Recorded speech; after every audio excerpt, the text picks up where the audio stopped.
Bismillahirrahmanirrahim. Alhamdulillahirabbil alamin. Wassalatu wassalamu ala asyrafil anbiya wal mursalin sayyidina Muhammadin wa ala alihi wa sahbihi ajma'in. Amma ba'du. Alhamdulillah, kita bersyukur kepada Allah Subhanahu wa taala. Kemudian kita berselawat kepada Rasulullah sallallahu alaihi wasallam. Allahumma salli ala sayyidina Muhammad wa ala alihi wa sahbihi wa sallim. Mudah-mudahan kita mendapatkan syafaat beliau kelak di yaumil qiyamah. Amin ya rabbal alamin. Kita akan lanjutkan pelajaran kita, yaitu pelajaran fikih, masih terkait tentang ibadah atau ubudiyah. Kita sudah sampai di pembahasan dari kitab At-Taqriratus Sadidah fil Masailil Mufidah yang dikarang oleh Said Hasan bin Ahmad bin Salim bin Muhammad Al-Kaf. Kita sudah sampai Ahkamul Jabirah, hukum perban. Jadi terkadang di dalam kehidupan kita tidak mengetahui, barangkali ada bagian tubuh yang diperban, yang tidak boleh kemudian terkena air. Kemudian mau wudu atau mau mandi, itu gimana caranya? Tapi mudah-mudahan kita semuanya tetap dalam keadaan sehat walafiat. Nah, ketika keadaannya seperti itu, bagaimana hukum jabirah? Jabirah itu artinya perban, atau seumpama dengan perban, gips, untuk orang misalnya, na'udzubillah, dan kita tetap sehat, patah, nah, itu kan dikasih itu, di tangannya atau di kakinya, atau apa lagi selain perban. Pokoknya seumpama perban yang kemudian anggota wudhunya itu mau baik di tangan kah, atau di kaki, di kepala, yang harus diperban, kemudian dia mau berwudu, gimana caranya? Nah, itu ada diatur di dalam syariat kita. Kita baca dulu. Al-jabiratu hiya satirun 'alal 'udwi tamna'u wusulal ma'i ilal basyarah. Jabirah itu adalah penutup yang ada di anggota badan kita, yang menghalangi air sampai ke kulit. Nah, perban lah, atau yang dilapisi seperti itu. Hukmuha, hukumnya, illam yakhshad darar min naz'iha fayajibu alaihi naz'uha wa illa fala. Hukum jabirah itu bagaimana? Kalau dia tidak khawatir kemudaratan, artinya kalau enggak apa-apa saja, kalau dilepas, ya sudah lepas, wajib dia lepas. Kalau memang boleh terkena air, boleh dilepas lukanya misalnya, ya silakan dilepas, harus dilepas dong. Tapi kalau misalnya kata dokter nggak boleh kena air, atau nggak boleh dilepas ini perban sebelum sembuh, sebelum kering lukanya, atau sebelum sehat bagian dalamnya, ya nggak usah dilepas. Cuma sekarang bagaimana wudhunya yang nggak dilepas itu? Kaifiyatu wudhu'i sahibil jabirah. Cara wudhunya orang yang memiliki perban. Baik di tangan, di kepala, di kaki, terserah. Yang pertama, ada langkahnya. Langkah yang pertama, yatawadda'u hatta yasila ilal adwi alladhi alaihi satir. Dia wudhu sempurna sampai ke tempat anggota yang ada perbannya. Misalnya contoh, perbannya ada di tangan kanan misalnya. Perbannya ada di tangan kanan, bagian tangan kanan. Di situ perbannya. Bagaimana? Wudhu dulu secara sempurna. Wudhu, basuh apa yang bisa dibasuh. Yang tidak bisa dibasuh, jangan dibasuh. Misalnya, wudhu perbannya di tangan kanan tadi kan. Wudhu, membasuh muka berarti. Setelah membasuh muka kan membasuh ke tangan kanan setelah itu. Tapi yang kanan ini ada perbannya, maka cukup membasuh yang sehat dari tangan kanan itu. Yang nggak bisa dibasuh, jangan dibasuh. Kalau bisa diusap, usap itu artinya bukan basuh ya, usap itu artinya cukup bebasahannya. Kalau bisa diusap di atas perbannya itu dengan air, silahkan usap. Wajib diusap. Tapi kalau misalnya nggak bisa diusap, kata dokter, ya nggak usah diusap. Begitu. Nah, setelah itu, Setelah dia membasuh yang sehat dari tangan kanannya, yatayammamu anil jarih.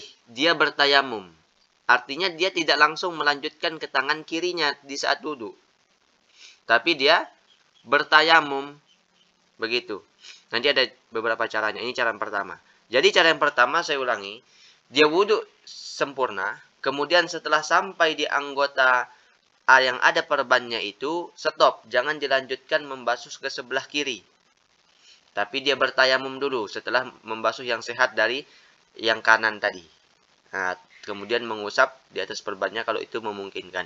Nah, baru setelah itu dia bertayamum. Setelah dia bertayamum tentunya mengusap muka dan tangan saya, dua aja anggota tayamum. Setelah dia bertayamum, barulah dia melanjutkan wudhunya. Membasuh tangan yang kiri. Kemudian mengusap bagian kepala, kemudian kedua kakinya. Nah, begitu langkah-langkahnya. Nah, kemudian yang ketiga, yaghsilu sahih minal adwi. Kemudian dia membasuh yang sehat daripada anggota yang terkena perban tadi. Membasuh yang sehat kemudian. Kemudian yang keempat, yamsahu bil ma'i 'ala satir alladhi 'alal jurhi. Kemudian dia mengusap dengan air di atas perbannya itu yang ada lukanya itu. Kalau memungkinkan untuk diusap seperti tadi. Kemudian yang kelima, yukmilu ma baqiya minal wudu, menyempurnakan sisa wudunya. Jadi kesimpulannya begini caranya. Seperti yang saya contohkan tadi. Kita ambil misalnya contoh yang lain. Misalnya lukanya di tangan kiri atau di kaki atau di tangan kiri sajalah. Lukanya di tangan kiri, nggak boleh kena air di perban misalnya. Gimana? Wudu seperti sempurna, basuh muka, basuh tangan kanan. Ketika basuh tangan kiri, basuhlah yang sehat saja. Kemudian usaplah di atas perban itu kalau bisa memungkinkan diusap. Tapi kalau tidak bisa, tidak usah. Nah, setelah itu bertayamum. Setelah bertayamum, baru melanjutkan wudhunya. Nah, itu caranya ya. Kesimpulan daripada 5 langkah ini. Untuk kita bisa mudah untuk memahaminya. Kemudian basuhlah sisa-sisa yang lain daripada wudhu itu. Nah, itu cara pertama. Atau cara yang kedua, yang bagusnya juga supaya nggak repot, itu bertayamum dulu. Misalnya seperti tadi, perbannya di tangan kiri. Gimana caranya? Tayamum dulu. Tayamum atau perbannya di kaki. Jadi begini, terkadang juga kita ada sebagian yang salah memahami. Kalau lukanya atau perbannya di kaki, saking husuknya, tayamumnya juga sampai kaki. Bukan seperti itu. Jadi tayamumnya tetap basuh wajah, usap wajah dan kedua tangan. Tidak sampai dong ke kaki, karena anggota tayamum cuma 2. Walaupun perbannya ada di kaki. Itu jangan salah dipahami. Yang seperti itu. Jadi kalau misalnya perbannya itu di kaki, tayamum dulu caranya. Atau di mana saja, ini cara yang kedua ya, penjelasan cara yang kedua. Tayamum dulu, tayamum usap muka dan tangan. Setelah dia bertayamum, baru dia wudhu secara sempurna. Secara biasanya. Yang bisa dibasuh, basuh, yang enggak. Nah, begitu ya yang kedua. Cara yang keduanya lebih enggak merepotkan. Ini kalau mazhab Syafi'i seperti itu, harus ada wudhunya. Adapun mazhab yang lain, nanti mungkin ada penjelasan yang sedikit berbeda. Tapi karena kita belajar di sini mazhab Syafi'i, ya sudah kita pelajari apa yang ada di kitab mazhab Syafi'i, fikih Syafi'i. Nah, begitu. Kemudian kaifiyatu ghusli sahibil jabirah. Sekarang cara mandinya. Kalau tadi cara wudhunya. Itu sudah dijelaskan tadi ya. Mudahan bisa dimengerti. Kemudian sekarang cara mandinya.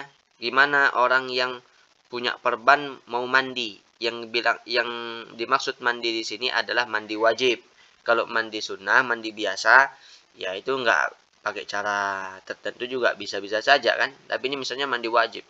Ternyata ada perban di punggungnya misalnya. Kan orang mandi wajib harus membasuh semuanya kan. Harus terkena semuanya. Tapi ternyata ada perban yang tidak mungkin memungkinkan untuk dicabut. Gimana cara mandinya seperti itu? Yatakhayyaru baina ayyuqaddimal ghusla awalan awit tayammumah. Wal afdalu taqdimut tayammum liyuzilal ghuslu atharat turab. Maka orang yang seperti itu katanya boleh memilih. Memilih apa? Boleh memilih mau mandi duluan atau tayamum duluan. Mandi duluan atau tayamum duluan. Terserah. Kalau dia mandi duluan, setelah mandi berarti tayamum. Tapi kotor nanti. Nah, mending bagusnya itu tayamum dulu. Setelah tayamum baru dia mandi. Supaya menghilangkan kotoran debu yang dia pakai tayamum itu. Nah, itu kalau cara mandi wajibnya orang yang punya perban. Kama qala sahibu safwati zubat wa junuban khayyirhu. Khayyirhu ayyuqaddima al-ghusla aw yuqaddima tayammuma. Nah, itu.